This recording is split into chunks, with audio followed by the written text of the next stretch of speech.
반갑습니다. 예. 지금 교육품 2장하고 4장 그 2장에 대해서 오늘 좀 한번 진도를 나가 보겠습니다. 이게 드라마가 재밌으면 처음부터 빠지지 않고 이제 보게 되죠. 그래서 그 중간에 빠지면 이제 줄거리를 놓쳐가지고 제가 그 좀 재미가 덜해서 그런지 중간에 빠지는 수가 있으신데 처음에 오신 분들은 쭉 들으셔야 이제 이해가 된다 하는 말씀을 드리고요. 아주 쉬운 그 비유를 하셨어요. 어떤 것이 큰 도냐 라는 것을 어떻게 설명하셨냐면 천하 사람들이 다 행할 수 있는 것이 천하의 큰 도다. 길도자를 이렇게 쓰지 않습니까? 큰 도다. 적은 사람이 행할 수 있는 것은 작은 도다. 이거 다른 말로 하면 이제 우리 사람이 마땅히 가야 될 거니까 도라고 표현했지만 이렇게 몸이나 자동차로 간다고 하면 인도차도라는 표현도 하긴 하지만 작은 길은 소로라고 그러죠. 소로. 그래서 소로길 이렇게 얘기하지 않습니까? 소로, 작은 길. 이게 큰 한 길 같은 거는 대로라고 그러죠. 군자 대로행이다 그러는데 큰 길, 작은 길이에요. 그러니까 산을 올라가는데 정말 이렇게 가파른 길을 이렇게 아주 어려운 길로 이렇게 돌아서 한두 사람이 갈 수 있는 길로 가는 수도 있고 그냥 이렇게 평평하게 난 길로 갈 수도 있고 길도 이렇게 일방통행이 있고 뭐 세종로에 가면은 8차선이 있지 않습니까? 차들이 막 쌩쌩 다니는 그러니까 아주 극단적인 뭐 고행을 한다거나 아주 특별한 방법으로 이렇게 구도를 해야 우리가 목적하는 데 갈 수 있다라고 한다면 대로겠어요, 소로겠어요? 우리 승우 씨. 아주 극단적으로 어렵고 소수의 사람만 행할 수 있는 아주 그런 특별한 길이다 그러면 뭐예요? 소로예요. 남녀노소 유무식 선악 귀천을 막론하고 웬만한 사람들이면 다 실행할 수 있다라고 하는 것들이 이제 대로예요. 그러니까 이거를 이제 진리의 길로 얘기한다면 도가 되겠죠. 큰 도, 작은 도 이렇게 표현하신 거예요. 그런데 이제 오늘 이거를 다 말씀드릴 수는 없지만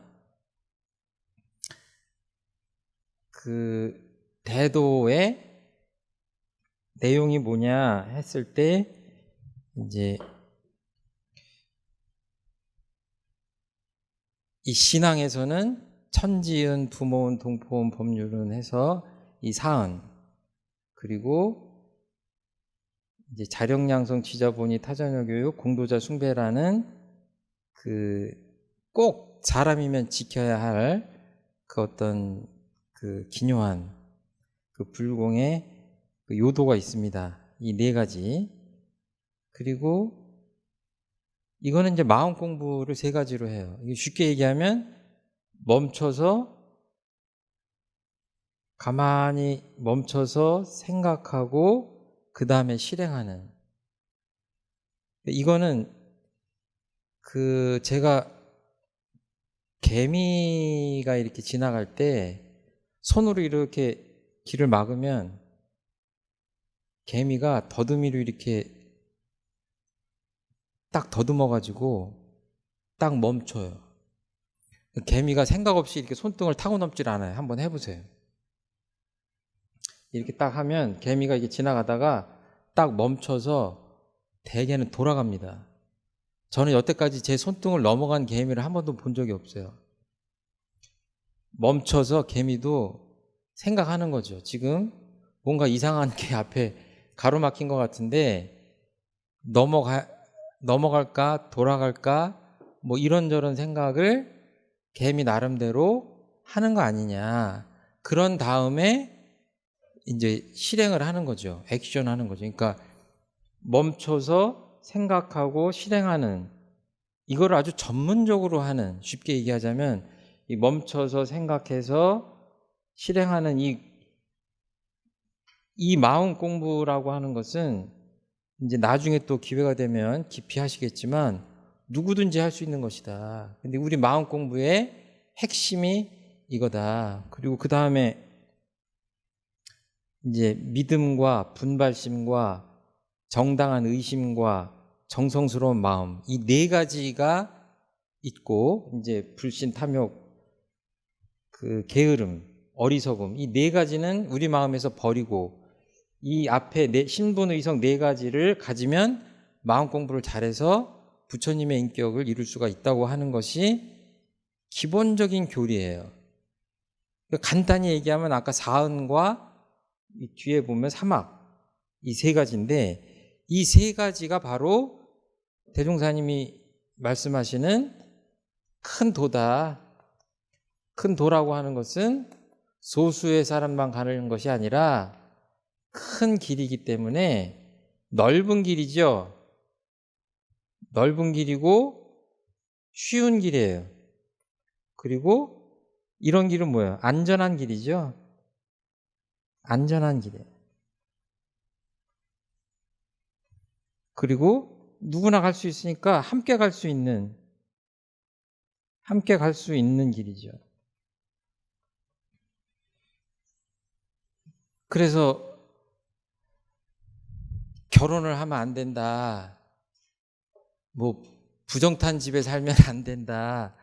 뭐 아주 특별한 음식을 먹어야 도를 이룰 수 있다. 뭐 산속에만 들어가야 이 수행을 할 수 있다. 어떤 꼭 무슨 비전만 아주 비밀스럽게 전해져 오는 것만, 그런 것들을 모르면 안 된다. 뭐 이런 게 아니라 이렇게 그냥 다 개방해 놓고 해보면 이러저러한 결과가 나오니까 이렇게 이 교전 따라서 또 앞서가신 분들하고 문답감정하면서 가면은 될 수 있다라고 하는 아주 그냥 그렇게 그런 큰 길인 거죠.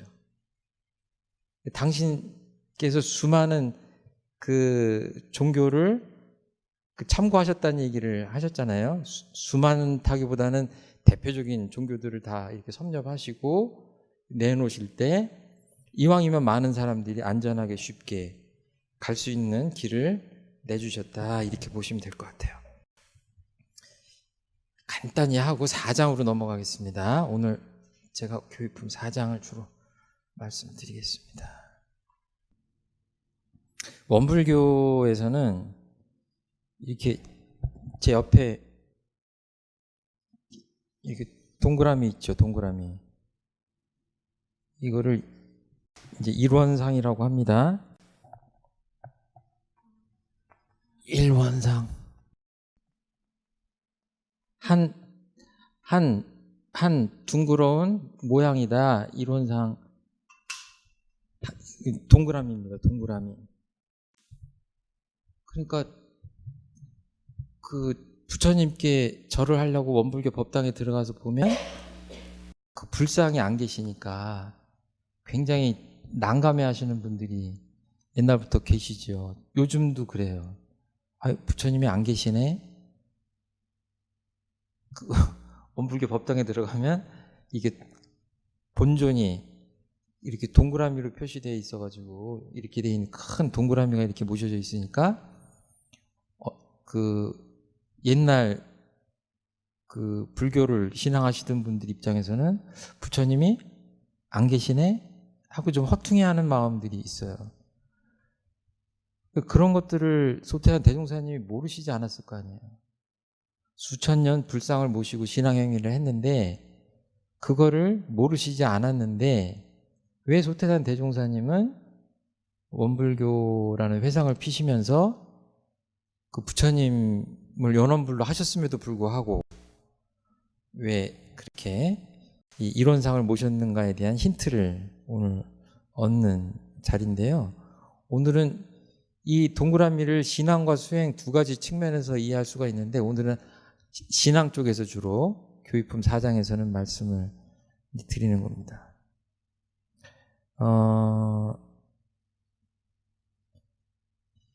이게 이제 그림이 아니라 이제 비유를 제가 하나 할게요. 누가 저한테 액자를, 이렇게 동구스름한 액자를 저한테 선물을 했어요. 그러면은 근데 굉장히 이뻐요. 이게 지금 금은 아니지만 막 금박으로 반짝반짝 한다고 생각해 보세요. 굉장히 아름다운 동그란 액자를 누가 선물을 해서 받았다. 그러면은 우리 저 승우 씨는 이 안에 뭔가 사진을 채워야 되죠, 그렇죠? 누구 거 채울 거예요? 여자친구는 어떡하고? 우선 아버지가 옆에 있으니까. 그 다음에 또 여자친구 또 나중에 이제 장가 갔다 그러면 또 애기들이 있다 그러면 애기들, 또 친구들, 그죠? 소중한 사람들, 그죠? 이게 누구나 이제 그러니까 예를 들어서 두 분도 상대 배우자 얼굴 하나만 이렇게 갖다 넣을 수 있겠어요? 또 자녀들 걸리잖아요, 그렇죠? 당연히 걸리죠. 내가 보기엔 자녀들이 더 우선일 것 같아. 그런데 이제 마음을 더 이렇게 넓게 하고 생각을 가만히 해보면 걸리는 사람들이 많은 거죠. 그리고 어떨 때는 내가 어렸을 때 이렇게 뭐 백일사진 그런 것도 보면 굉장히 재밌잖아요. 그 추억을 되살려주고. 그러니까 사람만 해도 친구, 친척, 돌아가신 조상님들서부터 걸려요. 걸리는데 이게 지금 다 여기다 담을 수가 없잖아요. 근데 아주 크게 생각하면 사람만 걸리는 게 아니라 우주 안에 있는 모든 존재가 다 걸리는 거죠. 어떨 때 보면 어때요? 막 아름다운 풍경 같은 거 한번 보면 야, 정말 사진으로 담아놓고 평생 간직하고 싶다는 생각이 들잖아요. 그러니까 이거를 제가 이제 비유를 하자면 액자로 했지만, 이게 부처님이 주신 액자라고 본다면 이 안에 담겨야 될 존재가 그냥 주변에 있는 사람 정도가 아니라, 저번 시간에도 말씀드렸지만 우주 안에 있는 모든 것들이 다 소중하다고 생각하면 이 속에 다 담아야 되는데 담을 수가 없으니까 어떻게 해요? 오히려 이 사람 넣으면 이 사람 빠져야 되잖아.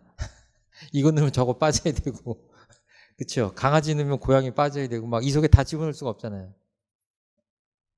그러니까 그냥 이 속에 다 들어갔다고 생각하고 비워놓은 거예요. 그러니까 불교나 옛날 법정 스님이 텅 빈 충만이라는 표현을 하지 않습니까? 이게 비어있는 게 아니라 그냥 우주 만유가 이 속에 꽉 차 있는 거예요. 그렇게 해놓으시고 뭐라고 했냐면 이 우주 만유가 다 부처님이다.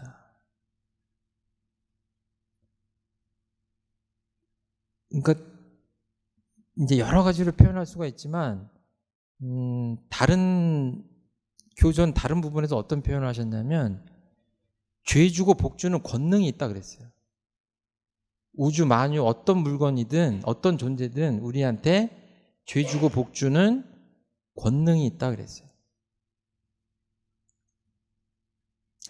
그러니까 가끔 말씀드리지만 그 성묘하러 갔다가 그 벌한테 잘못 쏘이면 어떻게 해요? 돌아가시죠. 생명을 잃습니다. 그리고 지나가다가 개가 지나가는데 괜히 개 옆구리 차는 사람도 있어. 술 먹고. 그럼 개가 깨갱하고 도망가는 개도 있지만 큰 개는 어때요? 물죠.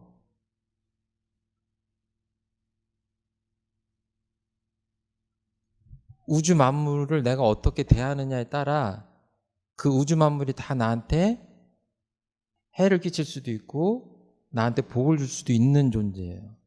그러니까 내 행복과 불행을 누가 좌우하냐면 그냥 어떤 눈에 보이지 않는 어떤 절대자가 내 행복과 불행을 좌우하는 게 아니라 이 주변에 나를 둘러싸고 있는 모든 사람, 동물, 식물, 모든 존재들, 우리 눈에 보이지 않는 그 모든 존재들이 다 나의 행복과 불행, 내 운명을 좌우할 수 있는 영향을 주는 그런 존재라고 보신 거예요. 그러니까 이 안에다가 어떤 특정한 대상만을 모셔놓고 이분한테 죄와 복을 구하는 것은 맞다 틀리다? 틀리다고 보신 거예요. 그것 가지고는 부족하다. 예를 들어서 돌아가신 조상님들만 모아놓고 여기다가 계속 정성을 쏟는다. 그게 일리가 있죠. 그렇지만 당장 나한테 아침에 밥 해주고 나를 보살펴주고 하는 사람 어디 있어요? 살아있는 가족이잖아요. 살아있는 가족은 가볍게 여기고 돌아가신 조상만 만약에 안다. 그게 온전한 신앙이에요? 그렇지 않다. 그렇지 않다. 나를 둘러싼 이 우주 만유가 다 그 존엄하신 부처님이다. 그러니까 그 식당에 가서도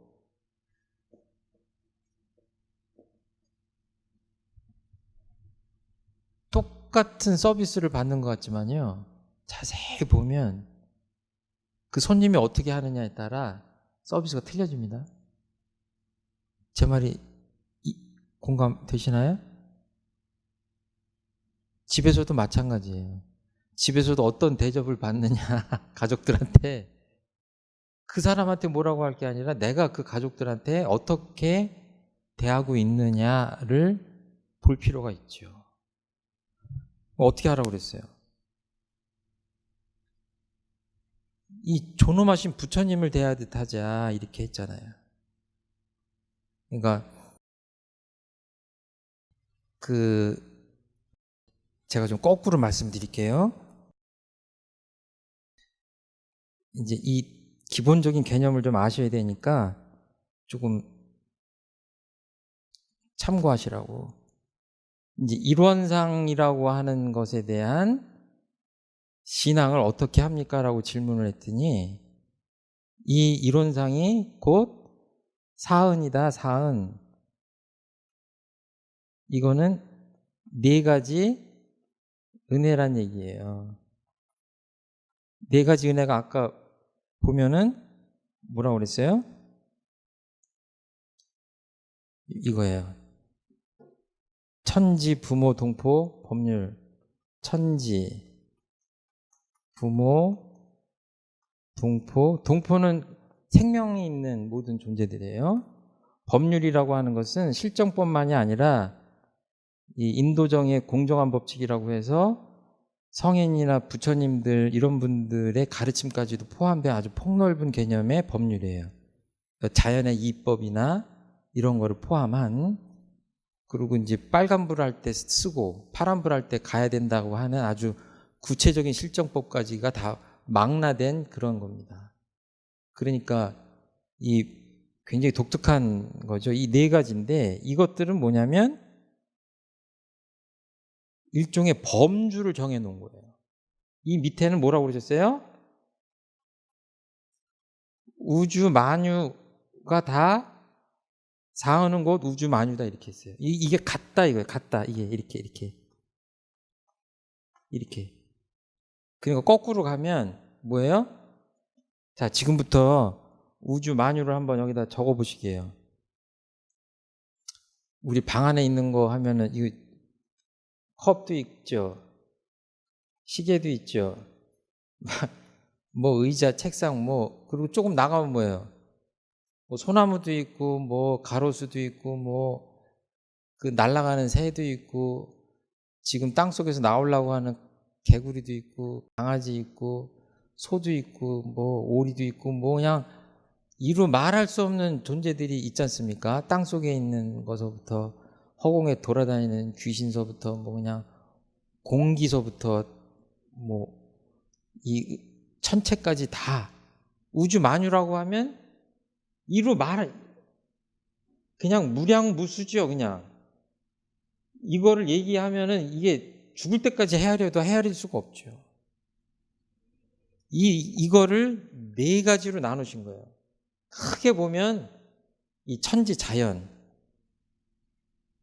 은혜, 그리고 이제 과거, 현재, 미래의 그 부모님의 은혜, 그리고 이 생명을 가진 동포라고 하는 것은 같은 포태에 들어있다 이런 얘기죠. 이거는 이제 같은 배란 얘기죠. 그러니까 우리가 이 우주라는 같은 포태 안에 들어있는 생명체다. 그러니까 이 동포라고 하는 개념도 굉장히 광범위한 겁니다. 그리고 아까 말한 대로 눈에 보이지 않지만 부처님들이나 성현님들이 내놓으신 이렇게 사람들이라면 마땅히 살아야 된다라고 하는 어떤 진리적인 가르침 또는 실정법 이런 것들로 이 네 가지로 이 우주 만유 이 허공법계라고 모든 것들 눈에 보이고 보이지 않는 모든 것들을 다 네 가지로 이렇게 표현해 주신 거예요. 그렇잖아요. 지금부터 감사를 드리겠습니다 그러는데 감사의 대상을 우주 만유라고 하면 이게 참 곤란한 면이 있잖아요. 그러니까 조금 이렇게 묶어가지고 네 가지로 해주세요. 그래서 사은님이라고 해요. 그리고 이거를 더 형상화해서 알기 편하게 그냥 이렇게 동그랗게 표현을 해놓으셨어요. 그러니까 이 안에는 뭐가 있다? 그냥 우주만유 또는 사은님이 그냥 이 안에 계시다 이렇게 보시면 돼요. 그런데 이 안에 있는 이 우주만유가 어때요? A라는 존재에서부터 Z라는 존재까지 수없이 많이 있는데 이 존재가 서로 어떤 관계로 맺어져 있다? 없어서는 살 수 없는 관계로 맺어져 있다라고 그래서 은이라고 표현했다고 저번에 말씀드렸죠. 그리고 이것들이 끊임없이 이렇게 서로 인과관계로 맺어져 있어요. 그러니까 인과로 맺어져 있다. 인과로. 원인 결과 계속. 그러니까 후쿠시마 원전이 샜다. 방사능 노출이 됐다 그러면 뭐예요? 대한민국 사람들이 일본산 고등어를 안 먹죠. 그러니까 저 지구 반대편 나라의 석유 생산량이 늘었다 줄었다에 따라 한국 경제가 왔다 갔다 하죠. 그리고 저기 먼 나라에서 그 조류 인플루엔자가 생기면 어때요? 우리나라도 난리가 나죠. 저 새가 날라오면 곧 생기잖아요. 그 AI가. 그러니까 뭐 그냥 서로 이루 말할 수 없는 인과관계로 이렇게 맺어져 있는 거죠. 그러면 이거를 원불교에서는 이렇게 해놓고 이론상이라고 표현하고 우리식으로 표현하자면 과거에 저 유태 나라에서는 그분들이 들으시면 어떨지 모르지만 제가 보기에는 이거를 아주 궁극적으로 이렇게 상징해 놓은 거를 여호와라고 할 수도 있고, 하나님이라고 할 수도 있고, 청정법신불이라고 할 수도 있고, 뭐 도, 자연, 유교에서는 무극, 태극으로도 표현한 거죠. 그러니까 하나님이라고 하는 것은 결국은 어떤 근원적이고 절대적인 거를 얘기하는 건데, 우리식으로 얘기하면 이 자리하고 그 자리하고 다르지 않다. 그분들 입장에서는 다르게 해석할지 모르는데 저희들이 보기에는 같은 자리다. 그런데 표현만 다를 뿐이다.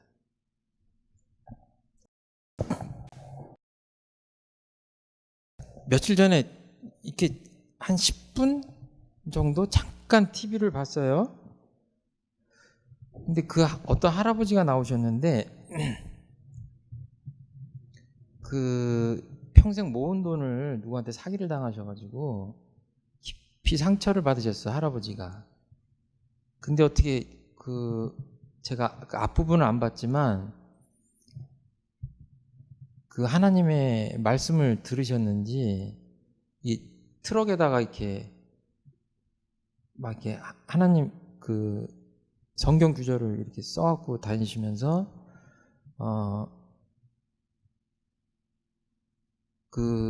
비둘기들한테 모이를 주는 활동을 하는 거예요. 굉장히 괜찮은 자비스러운 행동이시잖아요. 그런데 이 비둘기가 할아버지가 계속 모이를 주니까 이제 하나둘 모여가지고 굉장히 많아진 거예요. 그러니까 막 떼로 몰려다녀요. 이게 엄청난 숫자가. 그러니까 이제 어떻게 됐냐면 동네 주민들이 민원을 제기하는 거예요. 이거 도가 좀 지나친 거예요. 장사하고 막 이런 또 비둘기들이 또 이제 지저분하게 하고 하니까. 그래가지고 이제 제가 TV를 켰을 때 어떤 대목이 나오냐면 구청에서 환경 무슨 과장님이 공무원이 나와가지고 할아버지를 설득을 하는 거예요. 주변에서 너무 힘들다고 하니까 모이 주는 활동을 좀 그만하시면 어떠겠냐. 그런데 할아버지 대답이 어떠시냐면 하나님이 그만두라고 하지 않는 이상 나는 이 일을 그만둘 수 없습니다.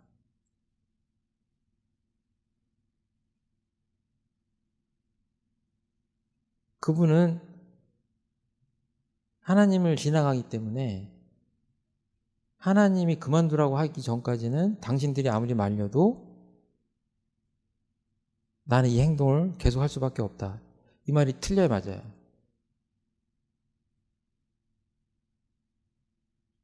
어떻게 생각하세요?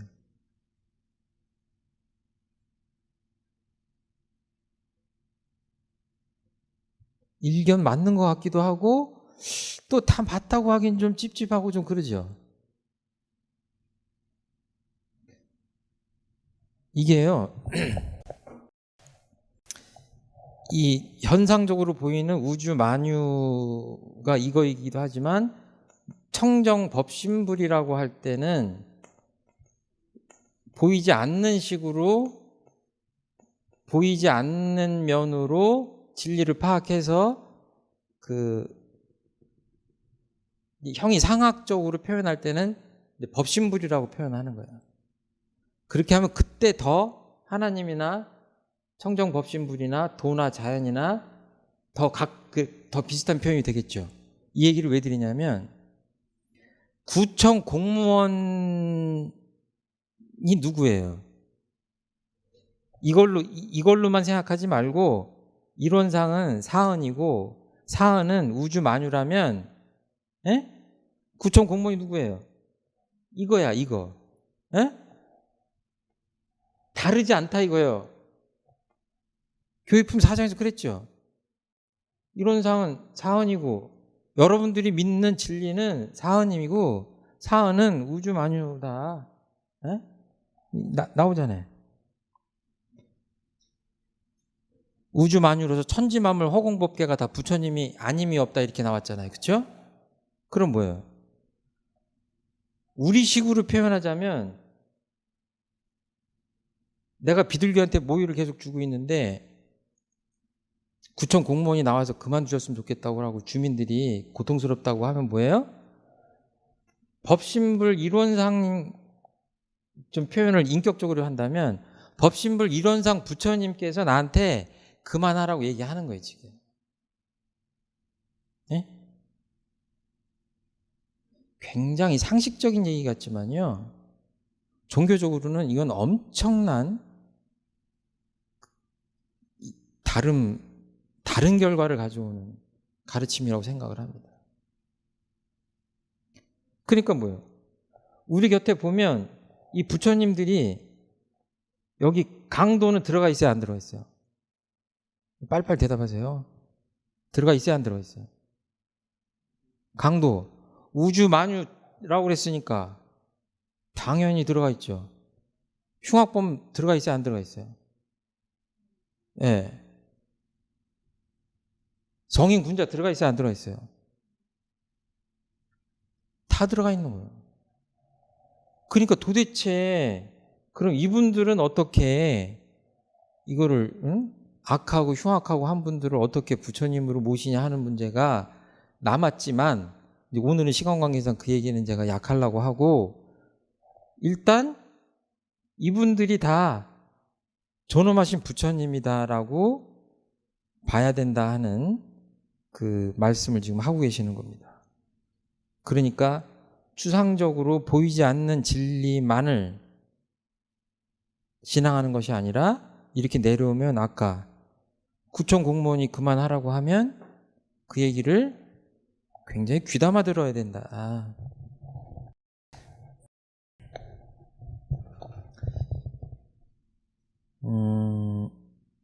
그래서 어느 때 어느 곳이든지 항상 경외심을 놓지 말고 존엄하신 부처님을 대하는 청정한 마음과 경건한 태도로 천만사물에 응할 것이며 천만사물의 당처에 직접 불공하기를 힘써서 현실적으로 복락을 장만하자. 아까 제가 말씀드렸어요. 그러니까 이 모든 것이 다 부처님이다라고 하는 거를 원불교에서 조금 한자말로 간단하게 표현하는 게 뭐예요? 예, 다 소화는 안 되겠지만 아무튼 들으시면 됩니다. 곳곳이 다 부처님이다. 처처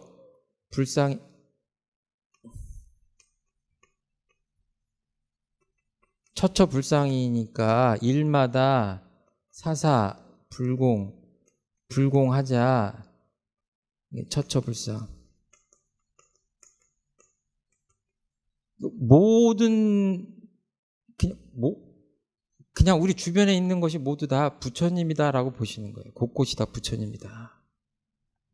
그리고 그러기 때문에 그 대상에게 하는 모든 일이 그냥 하는 게 아니라 부처님 대하듯이 불공을 해야 된다라고 하는 교리가 나올 수 있는 게 아까 말한 대로 이론상이 사은이고 사은이 우주 만유로 연결되는 이런 구조를 갖고 있기 때문에 이런 교리가 나오는 겁니다.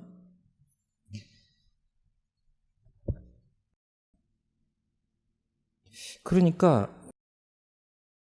가만히 보면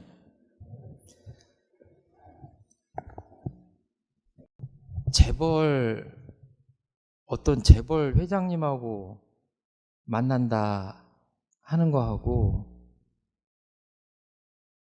그냥 잘 못 살고 남루하고 가진 것도 없고 하는 사람을 만난다고 할 때 내 태도나 마음가짐이 정말로 같을 수 있느냐.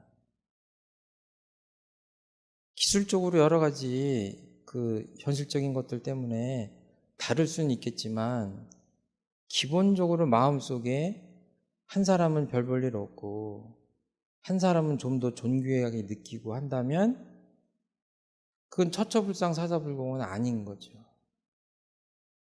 그냥 세속적 가치에 따라서 그때 그 존귀함이 달라지는 건데 이 소태산 대종사님의 가르침에 의하면 이 모든 우주 만물은 다 그 자체로서 존귀한 존재이기 때문에 그거를 인간의 잣대로 어떤 거는 천박한 존재고 어떤 건 존귀한 존재다 이렇게 보는 것들은 맞지 않다 이렇게 볼 수가 있을 것 같아요. 질문이 생기면 메모를 하셨다가 있다가 예. 그러니까 이렇게 길을 지나 차를 타고 운전하다 보면 우리나라 길이 참 좋잖아요. 고속도로나 이런 데 가다 보면 진짜 산 허리가 그냥 뭉텅뭉텅 잘려나가는 것 같아요. 근데 한 번 잘려나가면 그 자연은 회복되기가 굉장히 어렵습니다. 엄밀히 얘기하면 불가능하죠. 그리고 보면 돌산 같은 것도 뚝뚝 잘라내가지고 거기다 집을 짓잖아요. 그러니까 인간의 관점으로 보면 필요한 일이긴 하지만 아까 이렇게 우주 만물을 하나로 보는 입장에서 본다면 특히 천지은이나 이렇게 아까 그런 큰 입장에서 본다면 너무 인간 위주로 우리가 살아가는 게 아니냐. 이런 사상이 그냥 환경운동 차원이 아니라 조금 깊이 들어가면 그게 굉장히 종교적인 어떤 깨달음에 이렇게 맞닿아 있어야지 이게 우리 현대 문명이 처한 그 문제들을 치유할 수 있는 게 아니냐 그런 생각을 하면서 소태한 대종사님의 가르침은 현대인들이 여러 가지로 좀 음미를 해봐야 되는 그런 가르침이 아닌가 이렇게 생각을 합니다. 그러니까 내 주변에 있는 사람들이 내 마음에 안 들고 못마땅하더라도 이 대종사님 가르침을 유념한다면 우리가 그 사람들을 대할 때 좀 더 겸손하고 어떻게 저분을 대하는 것이 부처님을 대하는 것이냐 하는 생각을 가지면서 대해야 되지 않겠냐 하는 생각을 합니다. 그래서 이를 뭐라 말하자면 편협한 신앙을 돌려 원만한 신앙을 만들며 미신적 신앙을 돌려 사실적 신앙을 하게 한 것이니라 이렇게 하고 교육품 4장이 맞춰집니다. 편협한 신앙이라고 하는 것은 이렇게 한쪽에 치우치고 좁다라는 표현이에요. 야, 어떻게 생각을 이렇게 편협하게 하냐 그러잖아요. 넓게 하라는 얘기지. 그러니까 어떤 특정한 하나만 믿는다.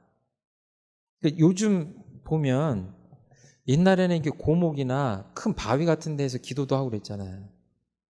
요새는 거의 그렇게는 안 하는 것 같아요. 그렇게 거기다 신앙행위를 하면 아유, 좀 이해가 안 되는 그런 세상이 돼버렸잖아요. 그러니까 이 대상을 넓히고 하면 어디까지 가겠어요?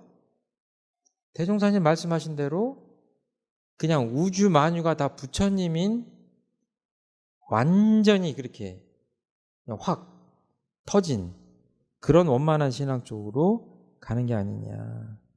그리고 미신적이라고 하는 것은 어때요?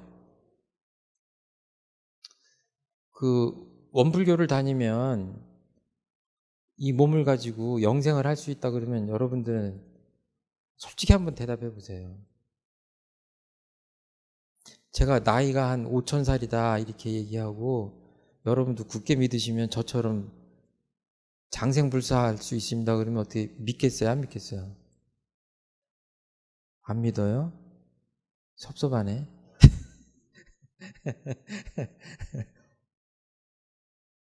근데 그런 가르침이 아직도 먹히는 세상이잖아요. 제가 실제로 있었던 일인데 제가 저 경기도 북부에서 교화할 때 어떤 종교를 믿는 분들이 어떤 분이 아버지가 돌아가셨는데 매장을 안 하시고 이게 신령스러운 그 물을 그 시신 위에다 뿌리면 부활을 한다고 하는 그 어떤 종교 지도자의 말을 듣고 몇 날 며칠을 물을 뿌리다가 경찰에 신고가 들어가가지고 그게 문제가 된 적이 있어요. 그때 TV에도 나왔어요. 이 얘기를 제가 드리는 거는 그 종교 지도자가 제가 그 경기 북부에 있을 때 같은 동네 사람이었어요.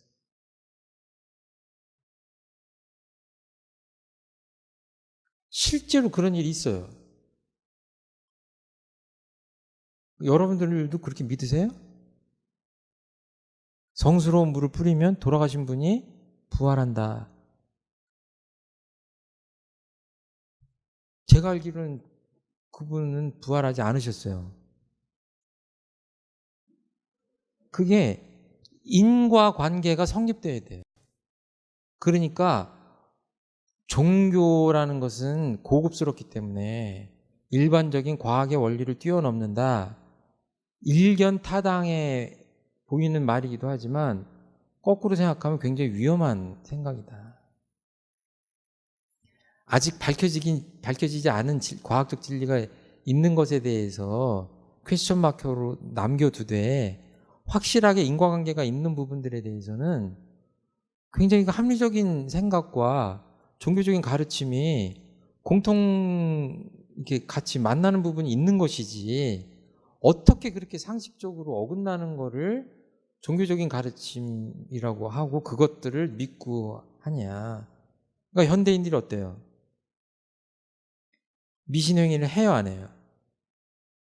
굉장히 광범위하게 합니다. 제가 보기에는.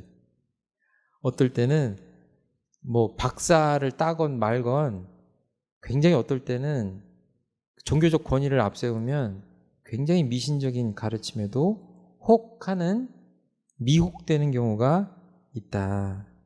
저는 그렇게 생각합니다. 그래서 그럴 일은 아니고 이게 미신적 신앙이 아니라 사실적이라는 말 요즘 많이 쓰잖아요. 팩트라는 말. 예? 어떻게 하면 행복하고 어떻게 하면 좀 더 현명하게 지혜롭게 진급의 삶을 살 수 있을 것이냐, 잘 살 수 있을 것이냐 하는 것들을 굉장히 사실적으로 접근할 필요가 있다. 대종사님은 그 말씀을 하시고 싶은 거예요.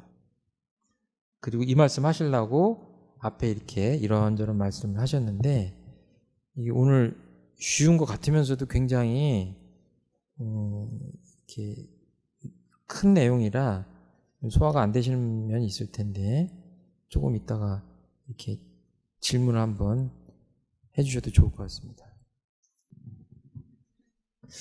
제가 좀 말씀 듣기 전에 한 두세 가지 말씀 한번 드려볼게요. 제가 질문을 드려볼게요. 내가 믿고 사는 게 뭐냐? 내가 정말로 믿는 게 뭐냐? 그런 생각을 해볼 필요가 있는 것 같고요. 아까 제가 막 얘기할 때는 그럴듯했는데 여기다 내가 사랑하는 사람, 이뻐하는 사람을 집어넣는다고 생각해 보시게요? 그럼 뭐예요? 이 안에 안 들어가는 사람이 있죠. 이 마음이 어때요? 좁은 거예요. 우리가 솔직히 보면 어떤 인간은 이 액자에다 담고 싶지 않잖아요. 그러니까 아까 교리적으로 들을 땐 그럴듯하지만 내 삶으로 갖고 오면 이게 쉽지 않습니다. 내 마음가짐도 이렇게 아주 넓게 그렇게 포용할 수 있어야 신앙인이라고 할 수 있는 거 아니냐. 그런 거하고 또 모든 존재를 존귀하게 대하라고 했는데 그게 정말 실생활에서 가능하냐. 이건 정말 어려운 것 같아요. 내 속을 박박 긁고 앉았는데 그 사람을 어떻게 대하는 게 부처님 대하는 거냐 하는 문제는 참 알듯 말듯하다 하는 생각을 합니다.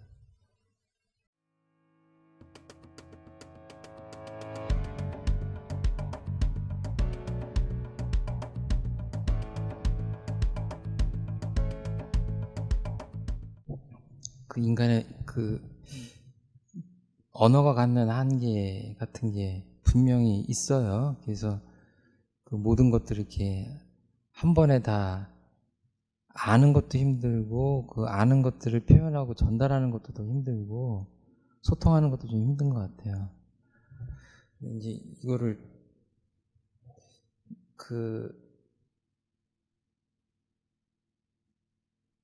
다 대답을 할 수는 없지만, 지금 아주 극단적인 그 예를 들으셨는데, 사람을 살리는 의사가 있어요.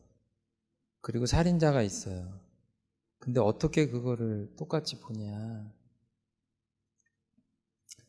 그냥 쉽게 보면, 그냥 막 교리적으로 설명할 게 아니라 그냥 예를 들게요.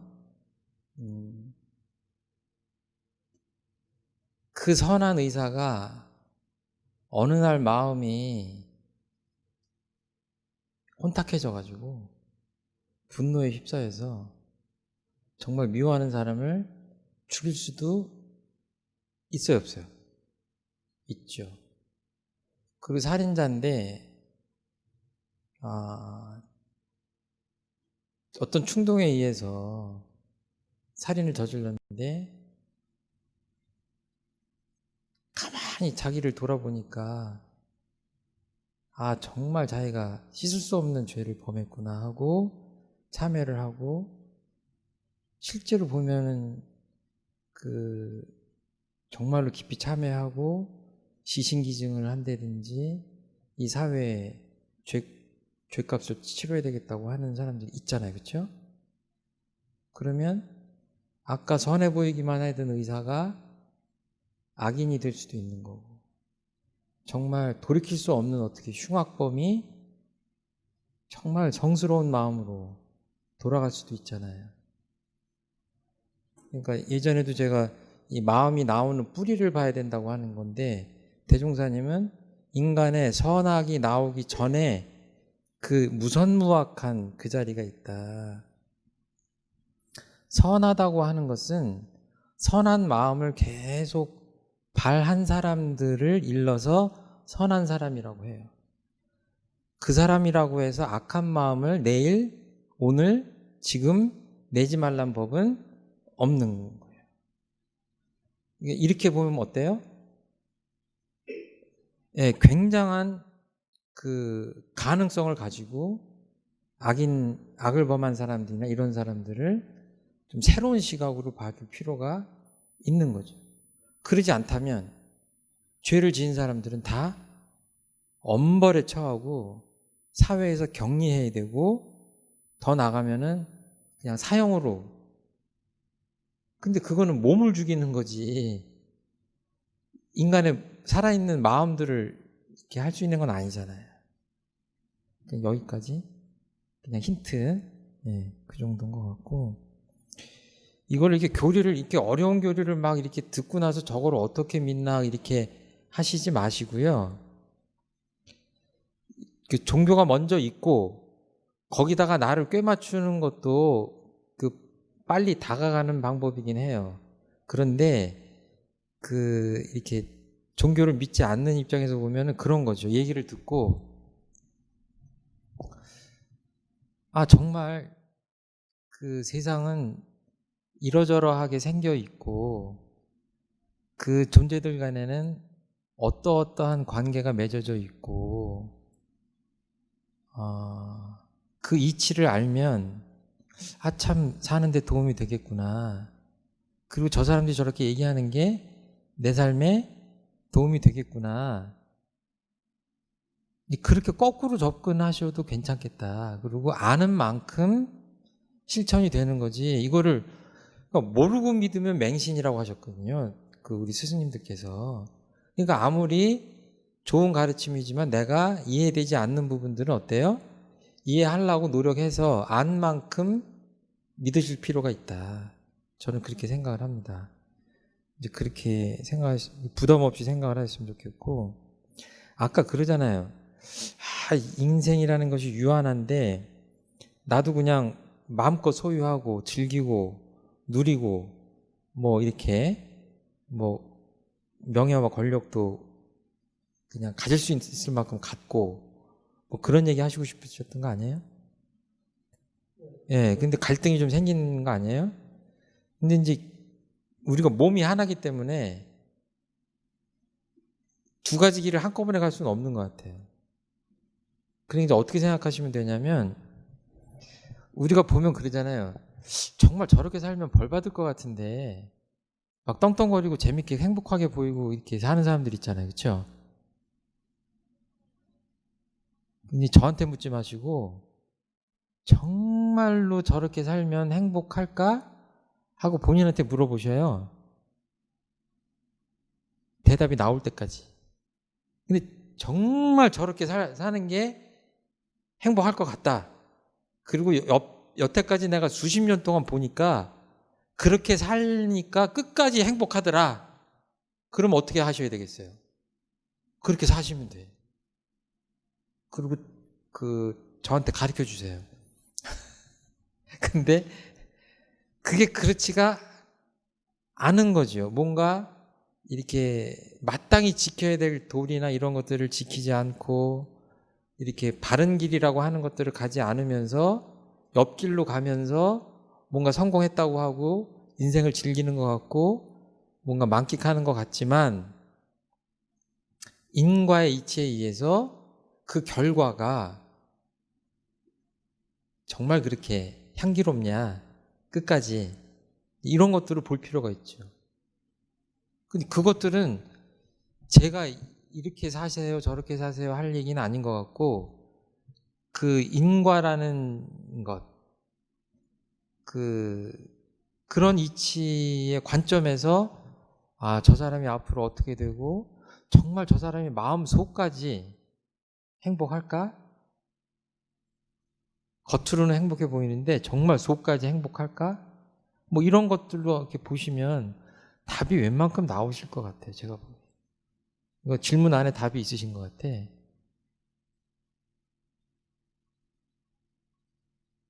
어떻게 좀 대답이 됐습니까? 예. 그러니까 이렇게 길들이 많은데 아까 이 대도라고 그랬잖아요. 길도자 썼잖아요.